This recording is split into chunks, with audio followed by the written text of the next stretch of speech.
भाजप नेते किरीट सोमय्या यांनी पुणे महापालिकेच्या महापौर मंजुषा नागपुरे यांची भेट घेतलेली आहे। काही वेळ त्यांची बैठक देखील पुणे महानगरपालिकेमध्ये पार पडलेली आहे। नेमका काय संदर्भ होता या संपूर्ण बैठकीचा जाणून घेत। सोमय्याजी, काय नेमकी आज तुम्ही महापौरांची भेट घेतलेली आहे? हा, मी त्यांच्याकडे पण येतो। तुम्ही आज भेट घेतलेली, काय नेमकं कारण काय? आज महापालिका, राज्य सरकार, पोलीस सगळ्यांचे जन्म मृत्यू संबंधित विभागाचे अधिकारी होते। महाराष्ट्रात जो गेल्या वर्षात जन्म प्रमाणपत्र घोटाळा उघडकीस आला, लक्षात असं आलं की अचानक मोठ्या प्रमाणात 95% संशयास्पद बांगलादेशी ते अर्ज यायला लागले। महाराष्ट्रात 2,33,000 पैकी 95% यांचे अर्ज होते, ते आता रद्द झाले।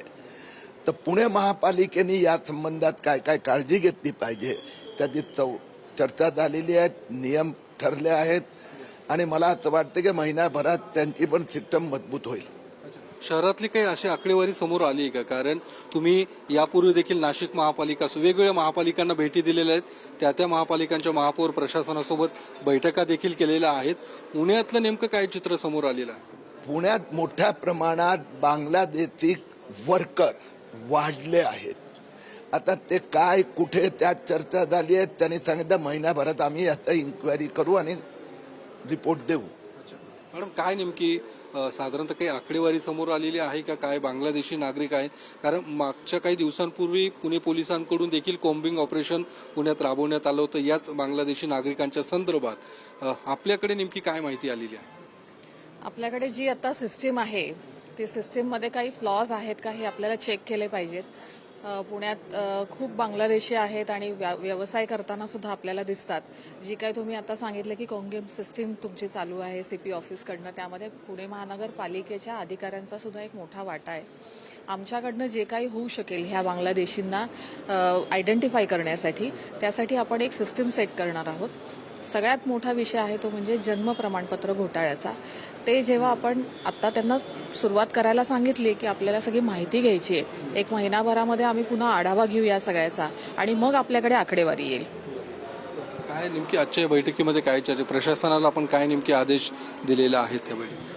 5 सर्क्युलर्स आहेत महाराष्ट्र शासनाचे, ते त्यांना बघायला सांगितले आहेत आणि ते पूर्ण सिस्टीममध्ये खाली म्हणजे जो कुठला आपला सगळा विभाग आहे जो जन्म मृत्यू नोंदणी ठेवतो त्याप्रमाणे त्यांना काम करायला सांगितलं। त्याचे SOPs आहेत, त्याचे गाईडलाईन्स आहेत, ते पूर्णपणे त्यांनी फॉलो करायचे आहेत असे आपण त्यांना सांगितलं। सर, काय नेमकं राज्यातली नेमकी काय परिस्थिती? तुम्ही आता कलेक्टरांची पण भेट काय काय काय या सगळ्या याच्यामध्ये काय बांगलादेशींचं हे सगळ्या याच्यामध्ये जात प्रमाणपत्र घोटाळा समोर येताना दिसतोय, पुण्यातली नेमकी काय परिस्थिती, यावरती आपण नेमकी काय उपाययोजना?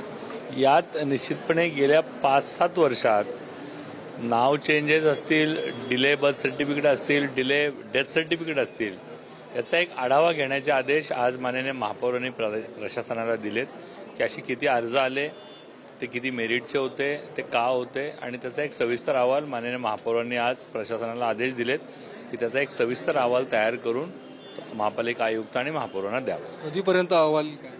1 महिनाभर लागेल तरी साधारण। त्यानंतर थेट कारवाई केली जाईल महापालिका प्रशासनाकडून हे जे काही अनधिकृतपणे बांगलादेशी नागरिक जे पुण्यात रहिवास करतात त्यांच्यावर? नक्कीच त्याची FIR होईल ना, करावीच लागेल।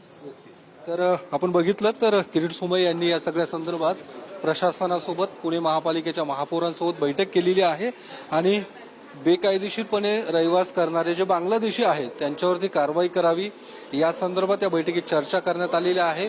महापालिका महापौरांनी देखील तसे प्रशासनाला आदेश दिलेले आहेत। 1 महिन्यात या संदर्भातला अहवाल येईल आणि त्याच्यानंतर थेट या सगळ्या अनधिकृत असणाऱ्या बांगलादेशींवरती कारवाई केली जाईल। कॅमेरामन अभिजित पिसेसह योगेश बोरसे, TV9 मराठी, पुणे।